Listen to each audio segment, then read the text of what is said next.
Students of CBSE board class 10th and class 12, बच्चों बहुत अच्छे से आपकी कॉपी चेकिंग हो रही है। आपके लिए बहुत अच्छी खुशखबरी है कि आप सब बच्चे जो डिफिकल्टी लेवल की बात कर रहे थे वो संसद तक पहुंच गया है, दैट है रीच टू एमपी। और आपका जो हैशटैग lenient चेकिंग 2023 था copy checking, that is trending. ठीक है, देखो आप न्यूज में देख सकते हो, टाइम्स ऑफ इंडिया की हेडलाइन है कि MP writes to CBSE again on difficult question for Tamil Nadu. देखो ये बात एमपी ने उठाई है, मत सीबीएसई कंट्रोलर जो एग्जामिनेशन कंट्रोलर है उन्होंने क्लैरिफाई किया है कि CBSE has robust internal system to look into students concern. यानी कि आपके जो भी इश्यूज होते हैं, देखो आप लोग ट्विटर पे भी ट्रेंड कर रहे हो, दैट यू नो, तो वो इन्फॉर्मेशन भी वहां तक जाती है और इनके पास अपना इंटरनल सिस्टम भी काफी रोबस्ट है। तो आपके कंसर्न्स उन तक पहुंचते हैं on the question paper and it takes decision by incorporating opinion of subject expert. बहुत सारे टीचर्स यूट्यूब पे कह रहे थे कि नहीं क्वेश्चन वाज नॉट डिफिकल्ट, बच्चे बना नहीं पाए, बट ऐसा नहीं है। बट आप सभी जानते हो कि बच्चे ही एग्जाम देते हैं और बच्चों के हिसाब से मॉडरेशन लगेगी, हमारे हिसाब से मॉडरेशन पॉलिसी नहीं लगती। और दूसरी बात कि सीबीएसई को 2-4 बच्चों के बताने से फर्क नहीं पड़ता, दे हैव अ पैनल, उनके पास एक टीम होती है जो कि सब्जेक्ट के एक्सपर्ट्स होते हैं।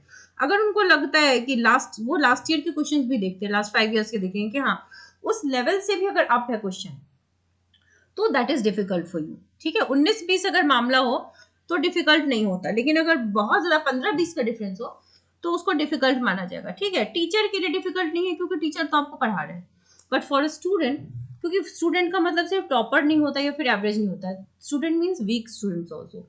तो सिलेबस के हिसाब से अगर क्वेश्चन नहीं है या बहुत ड्रास्टिकली बहुत डिफिकल्ट है तो मॉडरेशन पॉलिसी वहां सीबीएसई लगा रही है।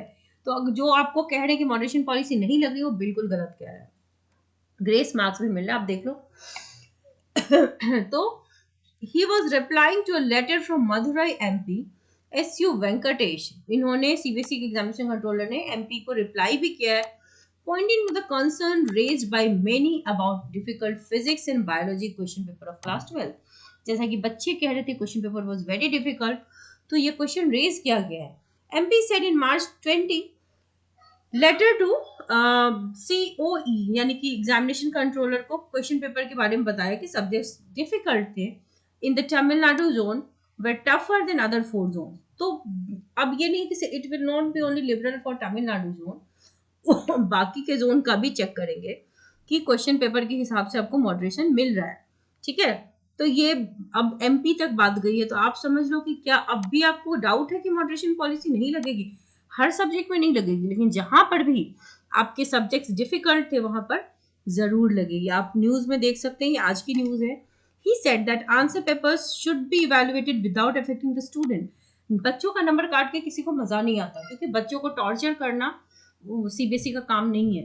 वो खुद जानते हैं कि जब से आप एग्जाम देना शुरू करते हो तब से रिजल्ट जब तक नहीं आते आपका एक एक दिन बहुत भारी जाता है, क्योंकि ऑब्वियस सी बात है, कितना भी कोई कह ले कि स्ट्रेस नहीं लो स्ट्रेस नहीं लो, बच्चों को स्ट्रेस होना स्वाभाविक है, क्योंकि उन्हें पेरेंट्स का भी डर होता है, चाहे पेरेंट्स लिबरल हो या ना हो, स्ट्रिक्ट हो, बच्चों को डर फिर रहता है, फिर फ्रेंड्स के ज्यादा नंबर आ गए तो फिर पेरेंट्स उस पर भी डांटते हैं।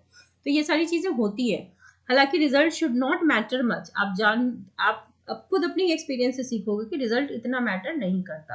तो 10th वालों अब से अपनी पढ़ाई में अब लग जाओ, क्योंकि 11th का सिलेबस बहुत वास्ट है। क्लास 10th और क्लास 11th के सिलेबस में बहुत ड्रास्टिक डिफरेंस है। और अगर आप 12th के बच्चे हो तो अपने इंपॉर्टेंट कॉम्पिटिटिव एग्जाम पे फोकस करो, क्योंकि बच्चे रिजल्ट के आने में तो 15 और दिन है। आप इस पे कितना भी रिसर्च कर लो, कितना भी, रिजल्ट तो जो आना है वही आएगा। ठीक है, और अच्छा ही आएगा। Why don't you hope for the best? आप अपने लिए अच्छा सोचिए ना, अच्छा ही होगा। और अगर आपको सच में लगता है कि if you fall in that 5% bracket, जिसको लगता है कि उसमें से 1% बच्चे को कॉम्पार्ट लग रहा है, तो आप बेझिझक तैयारी शुरू कर दीजिए। अपना दिखाइए कि आप में गट्स है, आप में हिम्मत है, आपने अपने प्रॉब्लम को एक्सेप्ट किया और उसको रेक्टिफाई किया।